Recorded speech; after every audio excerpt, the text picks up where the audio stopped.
అవసరం. ఒంటరిగా ఉండాలంటే అతడు యోగి మాత్రమే ఉండగలుగుతాడు, సామాన్య మానవుడు ఉండలేడు. అందుకని బ్రాహ్మణుడు, క్షత్రియుడు, వైశ్యుడు, శూద్రుడు అందరూ ఉండాలి సమాజంలో. కేవలం బ్రాహ్మణులు ఉంటే సమాజం నడవదు, కేవలం క్షత్రియులు ఉంటే సమాజం నడవదు, కేవలం శూద్రులే ఉంటే కూడా నడవదు. కాబట్టి అన్నీ కలిస్తేనే సమాజం. కనుక సమాజంలో మనిషి బ్రతకడానికి ఇల్లు కావాలి. గుహల్లోనో చెట్టు తొర్రల్లోనో మనిషి ఉండలేడు. మరి ఇల్లు కావాలంటే ఇల్లు కట్టుకోవాల్సిందే. ఆ ఇల్లు కట్టుకునే విధానాన్ని ఏమంటారు? వాస్తు అంటారు. అలాగే మనిషి ఈ ప్రకృతిలో జరిగే మార్పులు, ఎండలు, వానలు, పిడుగులు, ఉరుములు, తుఫానులు ఇవన్నీ ఎప్పుడు వస్తూ ఉంటాయి. సూర్యోదయం, సూర్యాస్తమయం, అమావాస్య, పౌర్ణమి, వీటన్నిటి గురించి తెలుసుకోవాలి. ప్రకృతిలో శాసిస్తున్నటువంటి దివ్య శక్తులు, దివ్య జ్యోతులు తెలుసుకోవాలి అంటే దానికి శరణ్యము జ్యోతిష్యం. జ్యోతిష్యము వేదాంగాలలో ఒకటి. అది మహర్షులు తెలియజేసింది. వాస్తు కూడా మహర్షులు తెలియజేసింది. కాకపోతే ఈనాడు వాస్తు పేరు మీద రకరకాల నాటకాలు, బూటకాలు, మోసాలు కూడా జరుగుతూ ఉన్నాయి, భయపెట్టిస్తూ ఉన్నాయి. జ్యోతిష్యం పేరు మీద కూడా ఎంతో మంది భయపెట్టిస్తూ ఉన్నారు. కనుక వైదిక జ్యోతిష్యము, వైదిక వాస్తు మనిషికి మంచిని చేసేవే తప్ప చెడును చేయదు. అవి తెలుసుకున్న వాళ్ళు, తెలియజేసే వాళ్ళు చాలా తక్కువగా ఉన్నారు సమాజంలో. కాబట్టి ఇప్పుడు ఈ వాస్తు జ్యోతిష్యాలయం చేసే పని ఏమిటి అంటే వైదిక వాస్తు, వైదిక జ్యోతిష్యము మాత్రమే ఇక్కడ తెలియజేయడం జరుగుతుంది. కాబట్టి ఈ వైదిక మార్గం లోపల మనకు అగ్నిహోత్రము, అగ్ని సాక్షి తప్పనిసరి. అగ్నిహోత్రం లేకుండా, వేద మంత్రాలు లేకుండా ఏ కార్యక్రమం కూడా జరగదు. మరి ఈనాడు హిందూ సమాజం, సనాతన సమాజం పతనమైపోయి హిందూ సమాజంగా మారింది. హిందూ సమాజంలో అగ్నిహోత్రం లేదు. దీపం వెలిగించి మురిసిపోతూ ఉన్నారు. దీపమే గొప్ప అనుకుంటున్నారు. కానీ దీపానికంటే మించినది అగ్నిహోత్రం అని శాస్త్రాలు చెబుతూ ఉన్నాయి. రాముడు అశ్వమేధ యాగం చేశాడు. రాముని తండ్రి దశరథుడు పుత్రకామేష్టి యజ్ఞాన్ని చేశాడు. పాండవులు కూడా మరి రాజసూయ యాగాన్ని చేశారు. ఈ విధంగా అగ్నిహోత్రాన్ని అనేక రూపాలలో నిత్య నైమిత్తిక కార్యక్రమాలుగా మన పూర్వీకులు, మహాపురుషులందరూ ఆచరించారు. అది ఆ పరంపర మాసిపోయింది, మర్చిపోయాం. రకరకాల పూజలు, వ్రతాలు, అర్చనలు, మొక్కులు, తొక్కులు అన్నీ వచ్చేసాయి. అగ్నిహోత్రం మాత్రం చేయడం లేదు. అందరూ మద్యము, మాంసము, జూదము ఇటువంటి పాడు అలవాట్లకు అలవాటు పడిపోయారు. ఏమైనా అడిగితే మీ ఇంట్లో అగ్నిహోత్రం చేయండి అంటే మేము మాంసం తింటామండి, నేను చెయ్యమండి అని అంటారు. కొంతమంది ఏమో మా తాత తండ్రులు చేయలేదు కాబట్టి నేను చెయ్యము అంటారు. ఈ విధంగా ఏదో ఒక రకంగా తప్పించుకుంటున్నారు. మంచి పని చేయడానికి, ధర్మకార్యం చేయడానికి మాత్రం అనేక రకాల అడ్డుకులను స్వయంగా వేస్తూ ఉన్నారు. చెడ్డ పనులు చేయడానికి మాత్రం ఎవ్వరూ భయపడడం లేదు. అడ్డుకులలు లేవు, ముహూర్తం లేదు, జాతకం లేదు, వాస్తు లేదు, ఏది లేదు. పాడు పనులు 24 గంటలు ఎప్పుడు బుద్ధి పుడితే అప్పుడు చేస్తూనే ఉన్నారు. మంచి పనులు చేయమంటే మాత్రం రకరకాలుగా సాకులు చెప్తూ ఉన్నారు, కుంటి సాకులు. దానివల్ల మానవ సమాజము సంక్షోభంలో ఉంది. ఈనాడు కుటుంబ వ్యవస్థ కూడా కుప్పకూలిపోయే దశలో ఉంది. ఎందుకంటే కుటుంబం అంటే వండుకోవడం, తినడం, ఇంతే అనుకుంటున్నారు. అదే కుటుంబమా? కుటుంబం అంటే నిరంతరము ధర్మ కార్యాలు జరగాలి, సామాజిక కార్యాలు జరగాలి, ప్రేమపూర్వకమైనటువంటి శాంతియుతమైన వాతావరణం ఉండాలి. అప్పుడే దాని కుటుంబం అంటే. కుటుంబం అంటే కేవలము హోటల్ లోపల, రెస్టారెంట్ లోపల, లాడ్జి లోపల రూమ్ కాదు. ఆ రకంగా మార్చుకున్నారు. ఎందుకంటే ధార్మికమైన సంస్కారాలు లేవు కాబట్టి. వండుకోవడం, తినడం అది కూడా పోయింది. ఇప్పుడు చాలా మంది వండడానికి కూడా ఓపిక లేదు. ఎక్కడో తెచ్చుకుంటున్నారు, ప్యాకెట్లు తెచ్చుకొని, భోజనం ప్యాకెట్లు, కూర ప్యాకెట్లు, చారు ప్యాకెట్లు, అన్ని ప్యాకెట్లు తెచ్చుకొని తినేస్తూ ఉన్నారు. ఈ రకంగా కుటుంబ వ్యవస్థ లోపల ప్రేమ, అభిమానము, ఆప్యాయత అనేవి లేకుండా యాంత్రికంగా బతుకుతూ ఉన్నారు. దీనికి కారణం ఏమిటంటే ధర్మ కార్యాలు చేయకపోవడం. నీకు వాస్తు దోషం ఉంది, నీకు జ్యోతిష్య దోషం ఉంది, నీకు జాతక దోషం ఉంది, నీకేదో కాలసర్ప దోషం ఉంది అని చెప్తున్నారు. నిజమే దోషాలు ఉన్నాయి. నివారణ ఏమిటి? ధర్మ కార్యాలు, పరోపకార్యాలు, సేవా కార్యాలు చేయాలి. అవి చేయడానికి దోషాలు పోతాయి. ఎవ్వరు పోతాయని చెప్పరు, చెప్పమన్నా చెయ్యి. అందుకే పూర్వజన్మ కృతం పాపం వ్యాధి రూపేణ బాధతే తచ్చాంతి ఔషధై దానే జప హోమార్చనాది అన్నారు. మనం గతంలో అంటే ఈ జన్మ కావచ్చు, పోయిన జన్మ కావచ్చు, ఎన్నో జన్మల కిందైనా కావచ్చు, చేసుకున్నటువంటి పాపము మానసిక వ్యాధిలాగా, శారీరక వ్యాధిలాగా మనల్ని పీడిస్తూ ఉంటుంది. అది ఉపశమించాలి, నశించాలి, తగ్గిపోవాలంటే ఏమిటి అంటే ఔషధాలు తీసుకోవాలి, దానము చేయాలి, జపము చేయాలి, హోమము చేయాలి, గురువులను, పెద్దలను, మహాత్ములను, తల్లిని తండ్రిని ఆదరించాలి, సేవించాలి, వారిని పూజించి వాళ్ళ మనస్సును ప్రసన్నం చేయాలి. అప్పుడు ఈ దోషాలు నివారిస్తాయి, తగ్గిపోతాయి, పూర్తిగా ఉపశమిస్తాయి. బట్ ఏమీ చేయడం లేదు, ఊరికే చిటికేస్తే అయిపోవాలి, తాయెత్తు పెడితే అయిపోవాలి, ఒట్టు పెడితే అయిపోవాలి, కొబ్బరికాయ కొడితే అయిపోవాలి అని తేలిక అయిపోవాలంటారు వచ్చేసి. మరి వంట తేలిక అయిపోతున్నామా? బియ్యం అక్కడ పెట్టేసి చిటికేస్తే అన్నం అయిపోతుందా? కూరగాయలు తెచ్చి చిటికేస్తే కూర అయిపోతుందా? గంటలు వంటింట్లో కూర్చుంటారు, తోముకోవడం, ఊడ్చుకోవడం, కడగడము, కోయడము, వండడం. దానికి ఏం విసుగు రాదు. హోమంలో 2 గంటలు కూర్చోమంటే 3 గంటలు కూర్చో, అమ్మో 3 గంటల ధ్యానం చేయండి అమ్మా 10 నిమిషాలు, అమ్మో 10 నిమిషాల.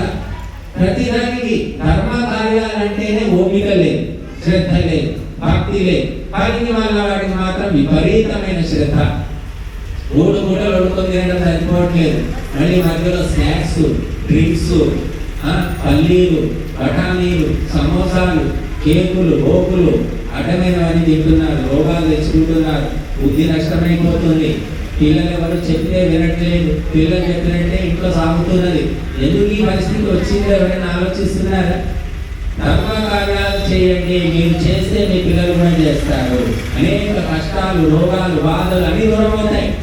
ఊరికే చిటికేస్తే పోవమ్మా, లేదండి మేము చిటికేస్తాము, మంత్రం వేస్తాము, మీకు తాయెత్తులు పెడతాము, మీకు అన్ని సమస్యలు పోతాయని చెప్తే ఎగబడుకుంటూ వెళుతున్నారు.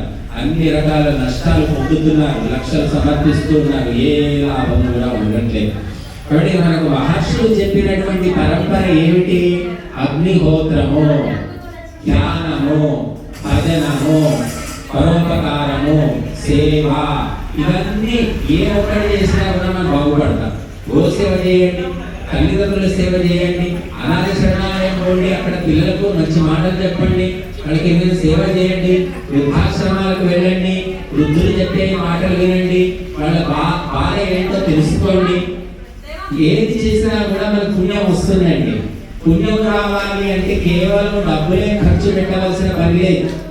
పుణ్యం రావాలంటే మనం మంచి మాటలు 4 చెప్తే కూడా పుణ్యం వస్తుందండి. మనం చెప్పిన మాటల వల్ల ఎదుటి మనిషి మనస్సు తేలికయ్యింది అనుకోండి, అతని మనసులో ఉన్నటువంటి దుఃఖము దూరం అయితే అప్పుడు నీకు పుణ్యం వస్తుంది. లేనిపోని చాడీలు చెప్పడము, అబద్ధాలు చెప్పడము, ఇక్కడ అక్కడ చెప్పడము, అలా కాపురాలు చిచ్చు పెట్టడము, ఇలాంటి పనులు చేస్తే పాపం వస్తుంది.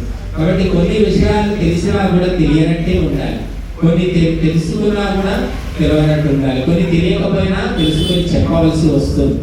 కాబట్టి మనము పుణ్య కార్యక్రమాలు చేయక, పుణ్యాన్ని సంపాదించుకోక, నిరంతరము సమస్యలు, దుఃఖాలు, రోగాలు, పీడలు, చచ్చిపోవడం, ఆత్మహత్యలు, హత్యలు, కుట్రలు, కుతంత్రాలు, అత్త మీద కోడలు, కోడల మీద అత్త, కొడుకు మీద తండ్రి, తండ్రి మీద కొడుకు, ఎక్కడ చూసినా కుట్రలు, కుతంత్రాలు. స్వచ్ఛమైన మనస్సుతోటి అయ్యో అమ్మో మా అమ్మ, మా అక్క, మా అత్త అని అనేవాళ్ళే ఎరిగినాడు. అన్ని రకరకాల లోభం అన్నమాట, స్వార్థంతో నటిస్తూ ఉన్నారు.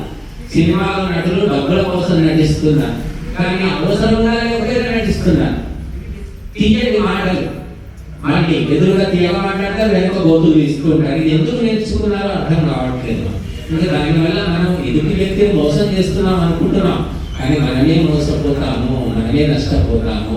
కాబట్టి ఎవరైతే మనస్యేకం వచస్యేకం కర్మణ్యేకం మహాత్మనామన, మనస వాచ కర్మణ ఒకే రకంగా ఉంటారో వాళ్ళకు రోగాలు రావు, సమస్యలు రావు, మానసిక దోషాలు ఉండవు, నిరంతరము ఆనందంగా ఆరోగ్యంగా ఆయురారోగ్యాలతో వెలుస్తుంటారు.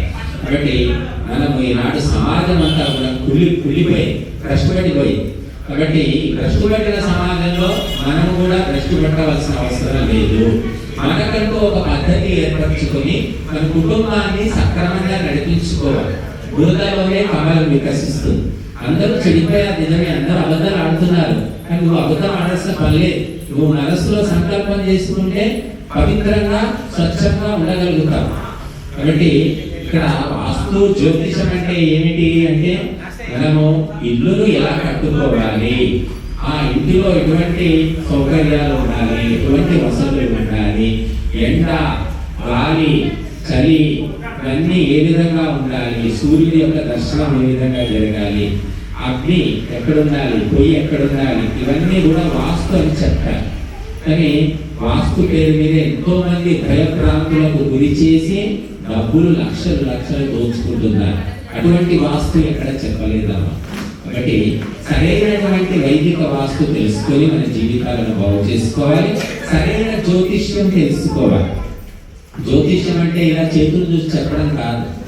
జ్యోతిష్యం అంటే మన జ్యోతి అంటే ప్రకాశం, మన జీవితానికి మన బుద్ధికి ప్రకాశాన్ని అందివ్వడం. కనుక అటువంటి మార్గదర్శనం చేయడం, ఆ మార్గదర్శనం అనేది లేదు.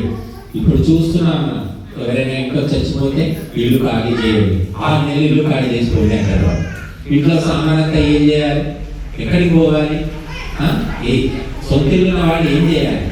కనుక ఇలా పిచ్చి పిచ్చి సలహా ఇస్తున్నారు. ఇల్లు ఖాళీ చేసే అవసరం లేదమ్మా, ఇంట్లో శాంతి హోమం చేసుకోండి, ప్రతిరోజు దీపం వెలిగించి భగవంతుని ధ్యానం చేసుకోండి, ఎటువంటి దోషాలున్నా పోతాయని చెప్పట్లేదు వాళ్ళు. అట్లా చెప్పితే నష్టం లేదు.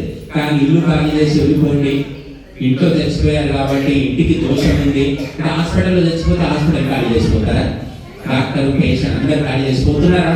రోజు హాస్పిటల్లో 10 మంది 20 మంది చచ్చిపోతారు. హాస్పిటల్ ఖాళీ చేసిపోతున్నారా? ఎవరు ఆలోచించట్లేదు. దరిద్రులు ఏది చెప్తే వింటున్నారు, బుర్రపాటు చేసుకుంటున్నారు, జీవితాన్ని నష్టం చేసుకున్నారు. నిజాలు చెప్పే వాళ్ళ దగ్గరికి ఎవరు రావట్లేదు. కాబట్టి సత్యము, ధర్మము, న్యాయము అనేవి 3 స్తంభాలు మానవ సమాజానికి.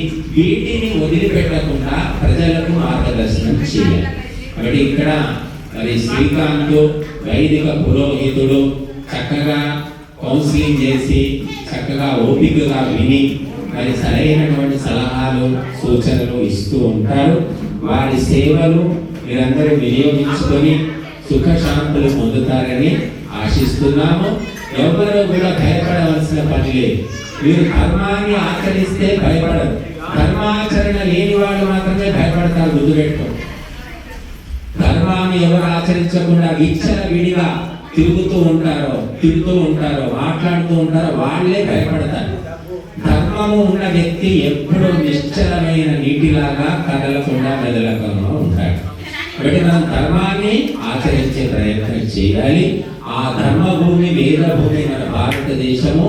ఈ దేశంలో పుట్టినందుకు మనం ఎప్పుడూ కూడా ధర్మాన్ని పక్కన పెట్టి భౌతికమైన లౌకికమైన శారీరకమైన సుఖాల కోసం వెంపర్లాడకూడదు. కనుక భోజనం కూడా మితమైన భోజనం, మితంగా తినమని చెప్పారు. పొట్ట నిండా తినేసి టాబ్లెట్ వేసుకోవడం కాదండి. ఏమో తాగుతున్నారు, ఇంకేమో తాగుతున్నారు, ఎందుకలా తినడం అవసరం? పొట్టలో ఎంత సగం భాగం మాత్రమే భోజనం చేయాలి. ఒక భాగం నీటి కోసం, ఒక భాగం గాలి కోసం వదిలిపెట్టమని చెప్పారు. 4 భాగాలు తినేయడమే. టీకా దాకా తింటున్నారు, బొర్రలు వస్తున్నాయి, గ్యాస్ ట్రబుల్ వస్తుంది, యాసిడిటీ వస్తుంది, అల్సర్ వస్తుంది. ఎందుకు వస్తున్నాయి? ఇవన్నీ స్వార్థంతో లోపంతో వస్తున్నాయి. త్యాగం చేయండి, సేవ చేయండి, పరోపకారం చేయండి, అన్ని రోగాలు పోతాయి. నేనే తినాలి, నా కుటుంబమే బాగుండాలి, నా కులమే పేరుకెక్కాలి, ఇలాంటి ఆలోచనలు ఉండడం వల్లనే అన్ని కష్టాలు వస్తున్నాయి. కాబట్టి ప్రతి ప్రాణిని కూడా ఆత్మస్వరూపంగా తెలుసుకో. ఎవరిని బాధ పెట్టకు, మనస్సుతో శరీరంతో వాక్కుతో బాధ పెట్టకు. మంచి చేయకపోయినా పర్వాలేదు, చెడు మాత్రం చేయకు. అది మనిషి తెలుసుకోవాలి.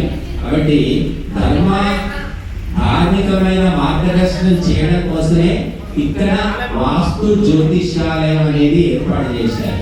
ఏదో బిజినెస్ కోసం కాదు, ఏదో జమ చేసుకోవడానికి కాదు, ప్రజలకు ఒక మార్గదర్శనం చేయాలనే సదుద్దేశంతో ఇక్కడ మొదలు పెట్టారు. కాబట్టి మీరందరూ ఈ సేవలు వినియోగించుకొని మీ జీవితంలో సుఖశాంతులను సంపాదించుకోవాలని ఆశిస్తున్నారు.